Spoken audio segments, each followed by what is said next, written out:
Kamu pasti udah gak asing dengan merek-merek ini kan? Minyak goreng ini memang sering banget kita temukan di supermarket atau warung-warung dekat rumah.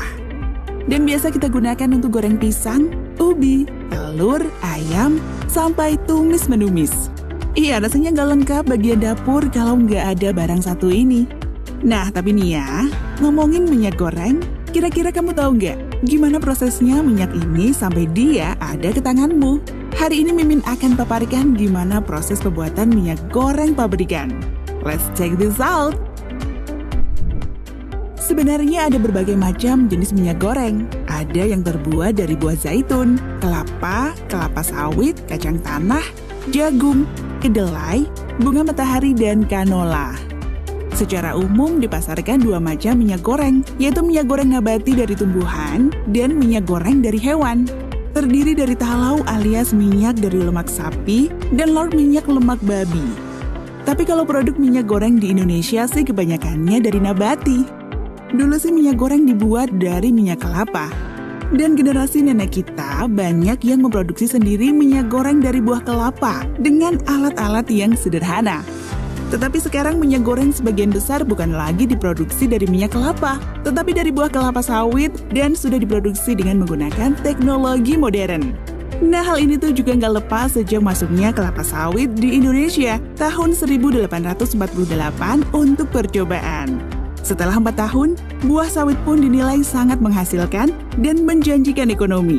Mulai dari situ, kemudian dibudidayakanlah kelapa sawit di Indonesia untuk diproduksi massal.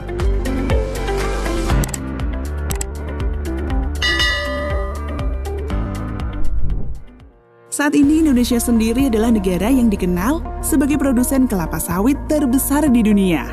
Tercatat perkebunan kelapa sawit di Indonesia sudah mencapai lebih dari 14,60 juta hektar tersebar di hampir seluruh provinsi di Indonesia. Mulai dari Sumatera, Kalimantan, Sulawesi, dan sekarang sudah menambah Papua loh. Wow, besar banget kan? Kebun kelapa sawit emang menjanjikan. Secara nih ya, minyak sawit adalah salah satu minyak yang paling banyak dikonsumsi dan diproduksi di dunia. Karena minyaknya murah, mudah diproduksi, dan harganya juga sangat stabil, apalagi untuk ekspor. Walaupun semua itu harus mengorbankan hutan lindung yang digundulkan guna penanaman sawit, tapi yang namanya cuan, kan orang bisa apa? Iya nggak sih? Oke, mari kita lanjut. Nah, sebelum akhirnya minyak kelapa sawit didistribusikan, terlebih dahulu buah sawit akan menjalani berbagai macam proses. Pertama-tama tandan buah segar yang sudah matang dipetik. Tapi petiknya bukan ala memetik buah markisa ya. Tapi pakai benda tajam karena buahnya lengket seperti enau. Oke, next. Setelah dipetik tadi, buah sawit kemudian dikumpulkan dan disortir untuk menentukan mutu buah yang baik. Jika memenuhi kriteria, buah selanjutnya diangkut oleh truk dan dibawa ke pabrik pengolahan kelapa sawit. Pengolahan kelapa sawit memang sebaiknya di pabrik dengan memakai mesin yang memiliki kekuatan pres yang baik. Hal ini agar minyak yang dihasilkan juga berkualitas baik. Nah, saat tandan buah segar sawit telah masuk ke dalam pabrik, buah kemudian ditimbang untuk dapat dilihat kapasitas minyak yang akan dihasilkan. Selanjutnya, buah-buah dengan kualitas baik kemudian dikukus dengan uap air panas bertekanan 2,2 hingga 3 kg per cm untuk sekitar 90 menit. Tujuan dari perebusan ini berguna untuk sterilisasi dan membunuh enzim yang akan merusak hasil jadi dari minyak tersebut. Selain itu, juga untuk memudahkan saat pemerasan buah untuk diambil minyaknya. Perebusan buah juga memudahkan perontokan inti buah dari cangkangnya. Pada tahap perebusan ini juga sekaligus dilakukan pemisahan buah dari tandan menggunakan mesin thresher. Karena dalam proses pembuatan minyak hanya buahnya saja yang diambil, sedangkan tangkainya dihancurkan dan dibuang atau bisa juga digunakan untuk membuat kasur dan bantal kursi mobil. Sekarang ke proses selanjutnya yaitu pemerasan buah. Sesuai namanya, proses ini bertujuan untuk mengambil minyak buah dari biji sawit. Tapi sebelum buah diperas, terlebih dahulu buah TBS akan melewati mesin pencacah untuk melepaskan biji buah dan daging buah.